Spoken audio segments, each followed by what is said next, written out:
আজি 514 সংখ্যক বীৰ চিলাৰায় দিৱস ইতিমধ্যে আমি জনাইছো ৰাজ্যৰ প্ৰান্তে প্ৰান্তে চিলাৰায় দিৱস উদযাপনৰ প্ৰস্তুতি যেহেতু চলাইছে আৰু ৰাজ্য চৰকাৰৰ উদ্যোগত আমিন গাঁৱত বিশেষকৈ উদযাপন কৰা হ'ব আজি এই দিৱসটি কুমাৰ ভাস্কৰ বৰ্মন ক্ষেত্ৰত উদযাপন কৰা হ'ব চিলাৰায় দিৱস আজি আৰু কাইলৈ ফাঁচী বজাৰৰ লাচিত ঘাটত অভিনয় কৰা হ'ব বীৰ চিলাৰায় নাটকৰ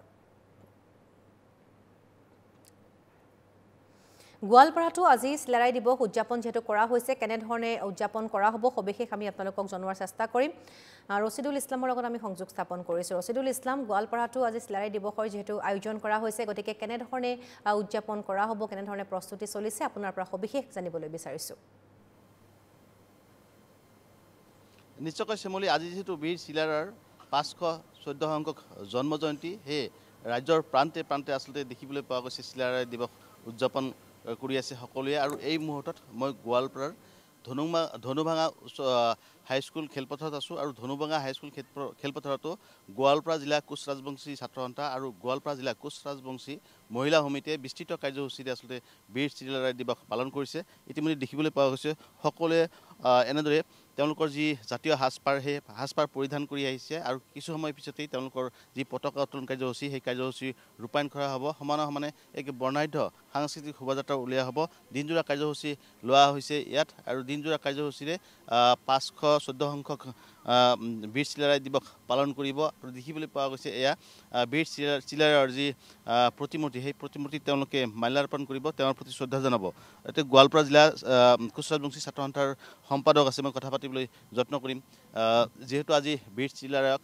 শ্ৰদ্ধাৰে সোঁৱৰণ কৰিব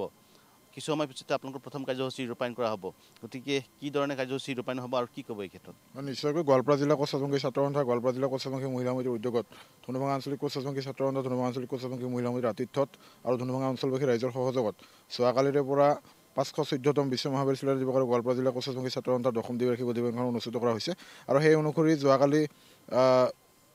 2 বজাত গোৱালপাৰা জিলা কোচ ৰাজবংশী মহিলা সমিতিৰ প্ৰতিনিধি সভা অনুষ্ঠিত হৈ গ'ল এই প্ৰতিনিধি সভাত গোৱালপাৰা জিলা কোচ ৰাজবংশী মহিলা সমিতিৰ নতুন কাৰ্যনিৰ্বাহী সমিতি গঠন কৰা হৈছে আৰু 2 বজাত আজি চিলাৰায়ক কেনেদৰে আচলতে সোঁৱৰণ কৰা হ'ব হয় নিশ্চয়কৈ এই যি বিশ্ব বীৰ তেওঁৰ যি পৰিক্ৰমা তেওঁ যি ধৰণে এটা জাতিৰ কাৰণে সংগ্ৰাম কৰি যি ধৰণে এগৰাকী বীৰ হিচাপে পৰিচয় দিছে তাক আমি সুৰিছোঁ আৰু চৰকাৰে এই ক্ষেত্ৰত চিলাৰায়ক বিশ্ব দৰবাৰত প্ৰতিষ্ঠা কৰিবৰ কাৰণে যিধৰণে ব্যৱস্থা গ্ৰহণ কৰিব লাগিছিল সেই ধৰণে ব্যৱস্থা গ্ৰহণ নকৰা যেন আমাৰ অনুভৱ হৈছে গতিকে আমি চৰকাৰক আহ্বান জনাইছোঁ যে আগন্তুক দিনবোৰত যাতে বিশ্ব মহাবীৰ চিলাৰায়ক যাতে চৰকাৰ বিশ্বৰ দৰবাৰত প্ৰতিষ্ঠা কৰিবৰ কাৰণে যাতে উপযুক্ত ব্যৱস্থা গ্ৰহণ কৰে আপোনালোকৰ দীৰ্ঘদিনীয়া দাবী আছিলে কোচ ৰাজবংশীসকলক জনজাতি কৰিব লাগে গতিকে আজিও সেই দাবীত আপোনালোকৰ অটল কি ক'ব আজি এই চিলাৰায় দিৱসত আজি আমি এটাই মানে বিচাৰিছোঁ আমাৰ এই আজি যিখন আমাৰ মুকলি সভা আছে মুকলি সভাৰ আমি যিখিনি আমাৰ যিখিনি মানুহখিনি আহিব জনগোষ্ঠীয় নিশ্চয়কৈ এই ক্ষেত্ৰত আলোচনা এটা হ'ব কি ক'ব আপুনি জ্যেষ্ঠ এগৰাকী লোক মই দেখুৱাইছোঁ শ্যামলী এইসকল আচলতে সকলোৱে পুৰুষ মহিলা যুৱক যুৱতী সকলোৱে ওলাই আহিছে আৰু দেখিবলৈ পোৱা গৈছে এক বৰ্ণাঢ্য কাৰ্যসূচী ইয়াত ৰূপায়ণ কৰা হ'ব সুবিশাল তোৰণ ইতিমধ্যে তৈয়াৰ কৰা হৈছে আৰু ইয়াত কিছু সময় পিছতে মুকলি সভাও অনুষ্ঠিত হ'ব কিন্তু আমি দেখুৱাইছোঁ এয়া বীৰ চিলাৰায়ৰ আচলতে প্ৰতিমূৰ্তি যদি সঞ্জীৱে দেখুৱায় এয়া তেওঁৰ প্ৰতিমূৰ্তি দেখুৱাম আমি আৰু তাতেই আচলতে বীৰ শ্বহীদগৰাকীক শ্ৰদ্ধাৰে সোঁৱৰণ কৰিব তেওঁৰ প্ৰতি শ্ৰদ্ধা নিবেদন কৰিব পুষ্পাঞ্জলি প্ৰদান কৰিব কিছু সময় পিছতেই গোৱালপাৰাৰ এই ধনুভাঙাত গোৱালপাৰা জিলা কোচ ৰাজবংশী ছাত্ৰ সন্থা আৰু গোৱালপাৰা জিলা কোচ ৰাজবংশী মহিলা সমিতিয়ে যি আচলতে কাৰ্যসূচীৰ আয়োজন কৰিছে সেই কাৰ্যসূচী ৰূপায়ণ কৰা হ'ব আজি যিহেতু বীৰ চিলাৰায় দিৱস ৰাজ্যৰ প্ৰান্তে প্ৰান্তে আচলতে এনে ছবি দেখিবলৈ পোৱা গৈছে গোৱালপাৰা জিলাৰ বিভিন্ন প্ৰান্ততো আচলতে এনেদৰে কোচ ৰাজবংশী ছাত্ৰ সন্থা বা আন সংগঠনসমূহৰ উদ্যোগত বীৰ চিলাৰায়ক সোঁৱৰণ কৰা হৈছে আজি যিহেতু বীৰগৰাকীৰ 514 সংখ্যক জন্ম জয়ন্তী সেই জন্ম জয়ন্তী উপলক্ষে এনেদৰে সকলোৱে শ্ৰদ্ধাৰে সুঁৱৰিছে সহযোগী ভিডিঅ' জাৰ্নেলিষ্ট সঞ্জীৱে দেখুৱাইছে কিছু সময় পিছতে কিন্তু ইয়াত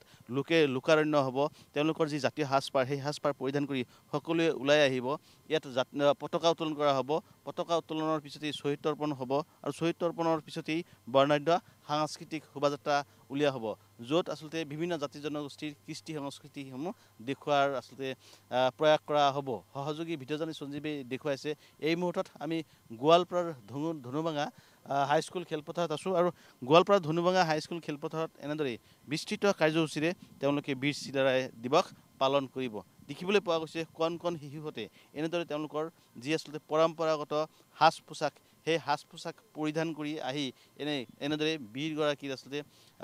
তেওঁলোকে সুঁৱৰিছে, বীৰগৰাকীক শ্ৰদ্ধা নিবেদন কৰিছে। আপোনাৰ তাতে অকণমান আহিছোঁ। আজি যিহেতু বীৰ চিলাৰায়ৰ 514 সংখ্যক জন্ম জয়ন্তী, গতিকে আজি কেনেদৰে সোঁৱৰণ কৰা হ'ব আৰু আজি এই দিনটোত চৰকাৰক কি আহ্বান জনাব? প্ৰথম কথা হ'ল কি, আমাৰ আজি যিটো কাৰ্যসূচী প্ৰথমতে হ'ব আমাৰ শ্বহীদ বেদী মাল্যাৰ্পণ, তাৰপিছত আমাৰ চিলাৰায় প্ৰতিমূৰ্তিত মানে কিবা হ'ব, মাল্যাৰ্পণ কৰা হ'ব।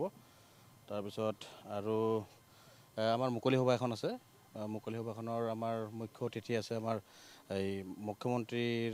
আমাৰ ৰাজনৈতিক সচিব তথা আমাৰ সাংসদ, ৰাজ্যসভাৰ সাংসদ পবিত্ৰ মাৰ্ঘেৰিটা ডাঙৰীয়া আহিব।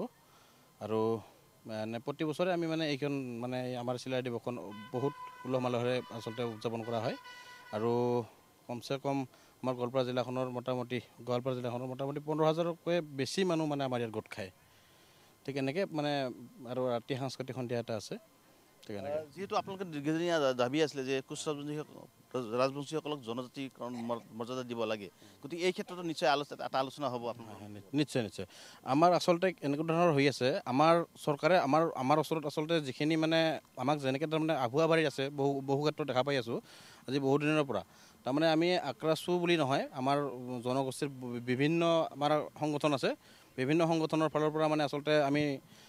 আমাৰ যিটো মানে ন্যায্য দাবী, বহু দীৰ্ঘদিনীয়া দাবী, আমাৰ যিটো মানে কমতাপুৰ ৰাজ্য গঠন আৰু আমাৰ জনজাতিকৰণ, এই বিষয়ত আমি বিভিন্ন ধৰণেৰে আচলতে প্ৰতিবাদী কাৰ্যসূচী, আন্দোলন কাৰ্যসূচী হাতত লৈ আছোঁ। কিন্তু চৰকাৰৰ আচলতে আমাক অতি সহজ সৰল বুলি ভাবি পেলাই চৰকাৰে আচলতে আমাৰ যিখিনি আমাক যি কৰিব লাগে সেইখিনি আচলতে কৰিব যিটো প্ৰাপ্য হয় দিয়া নাই। আৰু এইটোৰ কাৰণে আমি ইয়াৰ পৰা আমি মেছেজ দিব বিচাৰিছোঁ বা ইয়াৰ পৰা আমি জনাব বিচাৰিছোঁ, যদিহে চৰকাৰে আমাৰ এই মানে দাবীসমূহ যদি তেখেতসকলে যদি আমাক অতি সহজ সৰল বুলি যদি ভাবি যদি মানে এনেকুৱা ধৰণৰ কৰি থাকে, তেতিয়াহ'লে আমি ভৱিষ্যতে হয়তো একদম ৰিচেণ্টলি আমি কিছুমান মানে এনেকুৱা ধৰণৰ কিছুমান কাৰ্যসূচী হাতত ল'ব লাগিব, নিশ্চয় ল'ব লাগিব। আচলতে দীৰ্ঘদিনৰ পৰা আচলতে যিহেতু কোচ ৰাজবংশী অছিদুল ইছলাম, ধন্যবাদ জনাইছোঁ আপোনাক।